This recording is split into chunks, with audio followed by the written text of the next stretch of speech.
Time note कर लीजिए। क्यों? क्योंकि अगले आधे घंटे में यहाँ पर गेस्ट आने वाले हैं और उनकी फरमाइश ये है कि कुछ रेस्टोरेंट स्टाइल मील बना के खिलाइए। तो ठीक है ना, बनाते हैं रेस्टोरेंट स्टाइल पनीर लबाबदार। और अपनी मील को कंप्लीटली रेस्टोरेंट स्टाइल करने के लिए उसके साथ बनाएंगे मसाला लच्छा पराठा, तंदूर में नहीं तवे पर। अच्छा, इस पनीर लबाबदार के साथ ना एक बहुत इंटरेस्टिंग सा किस्सा भी है। तो हुआ यूं कि कुछ दिन पहले फिल्म स्टार विवेक ओबरॉय और मैं दोनों स्टेज पर थे और उन्होंने मुझसे पूछा कि पंकज जी, मुझे बड़ा कंफ्यूजन होता है। क्या आप मुझे बता सकती हैं कि what is the difference between paneer मक्खन वाला, पनीर टिक्का मसाला, पनीर लबाबदार एंड पनीर पसंदा? मुझे कभी समझ में नहीं आता कौन सा वाला कौन सा है। तो मैंने उनको बताया डिफरेंस से पहले तो आपको सिमिलैरिटी समझा दूं। बेसिकली ये सारी डिशेस नॉन वेजिटेरियन डिशेस के पनीर के रूपांतर हैं। तो वो जो पनीर मक्खन वाला है वो बटर चिकन का वेजिटेरियन वर्जन बन गया। पनीर टिक्का मसाला एक्चुअली एक British dish, chicken tikka masala, उसका वेजिटेरियन वर्जन है। पनीर लबाबदार होता है एक हल्की सी चंकी टमेटो बेस्ड ग्रेवी में पनीर की सब्जी। और पनीर पसंदा, पनीर की लेयर्स के बीच में होती है स्टफिंग और वो बनता है वाइट ग्रेवी में। अरे 2 मिनट तो बातों में ही निकल गए। चलिए जल्दी करते हैं और बना लेते हैं वो रेस्टोरेंट स्टाइल वाला पनीर लबाबदार और उसी के साथ साथ मसाला लच्छा पराठा। तो सबसे पहले जान लेते हैं हमारी आज की रेसिपी के इंग्रेडिएंट्स। रेस्टोरेंट्स में ना एक चॉप मसाला, बेसिक चॉप मसाला जो प्याज और टमाटर की ग्रेवी होती है वो ऑलरेडी रेडी होती है। तो बस वो चॉप मसाला उठाइए, साथ ही साथ थोड़ा सा टमाटो प्यूरी ऐड कीजिए, थोड़ा क्रीम, काजू पेस्ट और कसूरी मेथी, थोड़े स्पाइसेस ऐड कीजिए और हो गया पनीर लबाबदार का ग्रेवी तैयार। तो आज एग्जैक्टली वही करेंगे। एक चंकी से टमाटो ग्रेवी बनाएंगे, उसमें टमाटो प्यूरी ऐड करेंगे, एग्जैक्टली रेस्टोरेंट वाला प्रोसेस हम फॉलो करेंगे। तो शुरू करते हैं। और जैसे मैंने कहा पहले हमें इसके लिए एक चंकी सी ग्रेवी बनानी है, उसके लिए थोड़ी कटिंग चॉपिंग के साथ। तो 2 प्याज मैं थोड़े से काट कर लेती हूँ। प्याज को फाइन चॉप कर लेंगे। तो 2 मीडियम साइज के प्याज मैंने यहाँ पर फाइन चॉप कर लिए हैं। अब लेते हैं एक पैन और पैन में लेते हैं ऑयल और इस ऑयल को पहले अच्छे से मैं गर्म हो जाने देती हूँ। और ये तेल जब हो जाएगा गरम तब ऐड करेंगे इसमें आधा छोटा चम्मच जीरा और इसी के साथ ऐड करूँगी इसमें 3 से 4 छोटी इलायची, जिन्हें मैं खोल करके इसमें डालूंगी। इन्हें स्टर कर लीजिए, स्प्लटर हो जाने दीजिए। और वंस दिस स्प्लटर्स मैं इसमें ऐड कर दूंगी ये फाइन चॉप किए हुए अनियंस भी। स्टर दिस और पहले इस अनियन को थोड़ा सा हम गोल्डन हो जाने देते हैं, बस हल्का सा गोल्डन। और जब तक अनियन कुक होता है तब तक टमाटर काट लिए जाएं। 2 मीडियम अनियंस लिए थे ना, तो 2 मीडियम टमेटोज भी लूँगी और इनको भी फाइन चॉप कर लूँगी। तो ये हमारे 2 मीडियम साइज टमेटोज हो गए चॉप। अब इसे जैसे मैंने बताया लाइट गोल्डन कर लेंगे हम मीडियम हाई हीट पे। तेज़ आंच पे ये काम बिल्कुल नहीं करेंगे। तो मीडियम हाई हीट पे आप इसे 7 से 8 मिनट के लिए पहले पका लीजिए। पिछले 6 मिनट से ये अनियन को मैं कुक कर रही हूँ और ये अनियन अब गुलाबी हो चुका है। 2 से 3 मिनट और and this will turn a nice golden. तो जब तक समय के साथ साथ पनीर लबाबदार की गाड़ी आगे बढ़ती है, आप मुझे ये बताइए आपने अभी तक मेरा चैनल सब्सक्राइब किया है कि नहीं किया? भाई नहीं किया तो जल्दी से कर लीजिए ना। सोचिए तभी तो ऐसी बेहतरीन सी रेसिपीज़ आपके साथ मैं शेयर करती रहूँगी। और याद है ना आपको कि अगर आप ये बेल आइकन दबाते हैं तो मेरी हर नई रेसिपी का नोटिफिकेशन आप तक पहुँचेगा तुरंत। एंड में लाइक ज़रूर कीजिएगा और कमेंट करके आज मुझे ज़रूर बताइएगा कि पनीर की अगर कोई और डिश आपको जाननी है जो मैंने आपको अभी तक नहीं शेयर करी हो तो वो मुझे बता दीजिएगा और अगली बार मैं आपके साथ वही पनीर की डिश शेयर कर लूँगी। ठीक है ना? तो ये देखिए अब ये अनियन जो है वो गोल्डन हो चुका है। अब इसमें ऐड करते हैं हम थोड़े सूखे मसाले। ऐड करूँगी इसमें 1/4 छोटा चम्मच हल्दी का पाउडर, ज़्यादा नहीं, और 1 टीस्पून कश्मीरी लाल मिर्च का पाउडर। इसी के साथ 1 चम्मच नमक भी। इसे स्टर कर लेंगे ताकि ये मसाले जो हैं थोड़ा सा तेल में पक जाएं। और फिर ऐड करते हैं इसमें अपने टमाटर।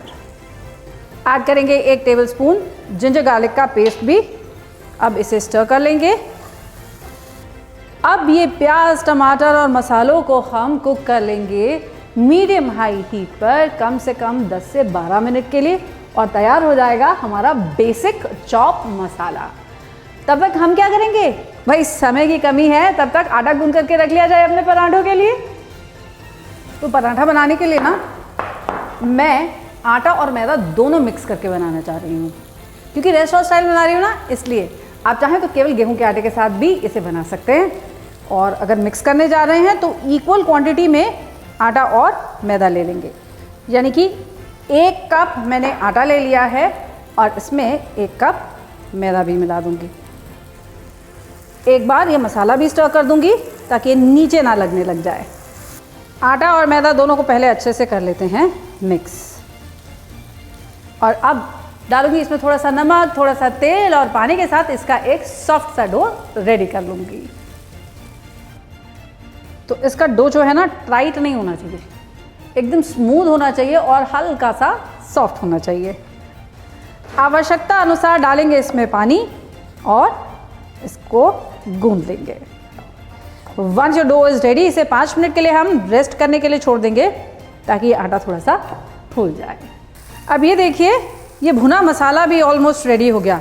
आप नोटिस करेंगे इसमें बिल्कुल पानी नहीं बचा है, और ना ही हमने इसमें कोई पानी डाला है इसे भूनने के लिए। वो इसलिए ना क्योंकि रेस्टोरेंट्स में ये मसाला जो है लंबे समय तक स्टोर किया जाता है, पानी रहेगा तो जल्दी ख़राब होने का डर रहेगा।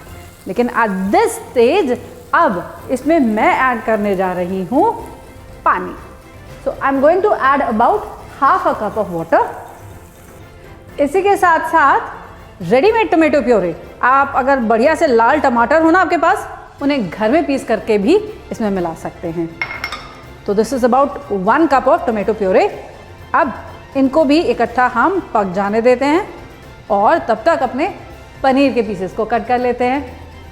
सो I am taking around 250 grams of paneer, और इसे आप क्यूब्स में या ट्रायंगल्स में जैसा आपको अच्छा लगे ना वैसे कट कर लीजिए।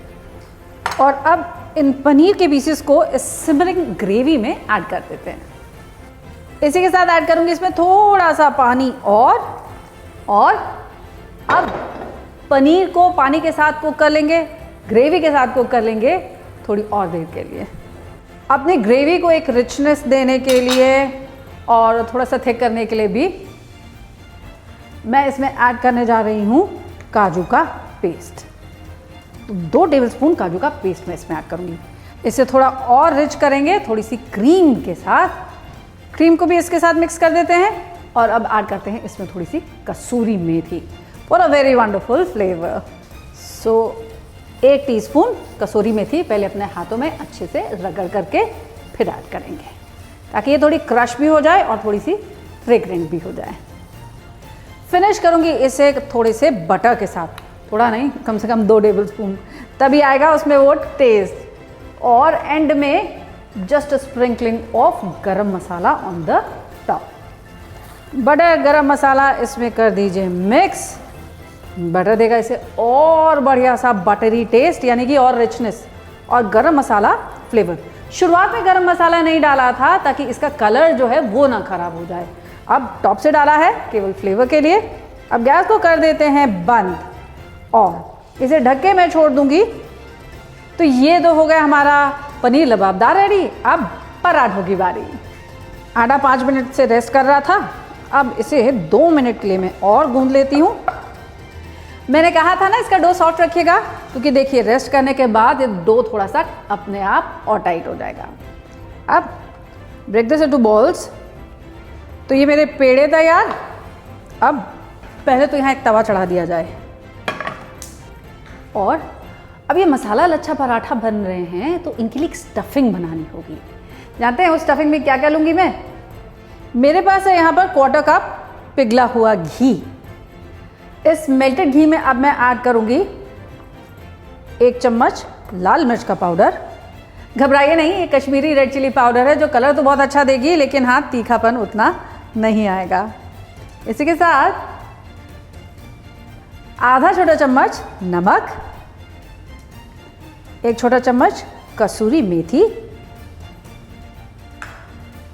2 चम्मच बारीक कटी हुई हरी धनिया, इसी के साथ 1 चम्मच मैदा भी और आधा छोटा चम्मच जीरा पाउडर भी। इन सबको कर लीजिए मिक्स और ये रेडी हो गई हमारी स्टफिंग। तो अब सबसे पहला काम, इन लोई की हम पेड़े बना लेते हैं अपने लच्छे पराठे के लिए। उसके लिए थोड़ा सा यहाँ सूखा मैदा आप स्प्रिंकल कीजिए, इसे रोल आउट कीजिए एक बड़ी सी रोटी के जैसे। इसे थोड़ा सा लंबा रोल आउट कर लेंगे लाइक दिस। और अब इस पे ये जो फिलिंग हमने बना के रखी है ये स्प्रेड कर देंगे अच्छे से। इंश्योर कि ये फिलिंग जो है हर कॉर्नर तक पहुंच जाए, क्योंकि जहाँ ये नहीं लगेगी ना वहाँ से ये जो पराठा है वो चिपक जाएगा।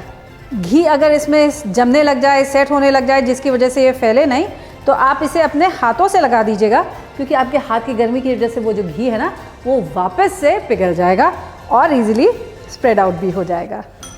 Now once this is done, इसको हम फोल्ड कर लेंगे ठीक वैसे जैसे आप एक कागज़ का फैन फोल्ड करते हैं, लाइक दिस। और अब इसे ऐसे स्टैंडिंग खड़ा कर रखेंगे और एक तरफ से रोल करना शुरू कीजिए। रोल करने के बाद ये जो ओपन एंड बचेगा ना इसको इसके नीचे हम दबा देंगे। ऊपर से इसे प्रेस कर दीजिए, थोड़ा सा सूखा मैदा लगाइए। अब इसे जब आप बेलन से बेलेंगे ना, उसको बेलने का तरीका है वो भी ध्यान दीजिएगा। कभी भी बेलन को ऐसे नहीं बेलते हैं, हम इसे सेंटर से बाहर की तरफ फैलाएंगे लाइक दिस, ताकि इसकी जो परतें हैं वो फैलें, चिपके नहीं। इसे बहुत पतला नहीं बेलेंगे, कम से कम आधे सेंटीमीटर की थिकनेस आप इसकी रहने दीजिए। अब इसके बाद मीडियम हॉट तवे पे हम अपना पराठा सेकने के लिए डालेंगे और तब तक और पराठे बना लेंगे। जब ये अंडर साइड से थोड़ा सा क्रिस्प हो जाएगा, डालेंगे इस पे हम ऑयल, थोड़ा अंदर ढेर सारा घी है, इसे पलट देंगे और दूसरी साइड से भी इसे अच्छे से हम क्रिस्प हो जाने देंगे। इसे निकाल लेते हैं और तब मैं आपको दिखाती हूँ कितने खस्ता और चूर चूर बने हैं। ये देखिए कितना खस्ता और लेयर्स में बना है हमारा लच्छा पराठा। तो चलिए प्लेटिंग कर ली जाए। फाइनली फिनिश करने के लिए ना इस पे डालूंगी मैं थोड़ी सी क्रीम, थोड़ी सी कसूरी मेथी, इसे एक फाइनल गार्निश देने के लिए। And how can I forget my coriander. अरे पंकज जी घर पे है?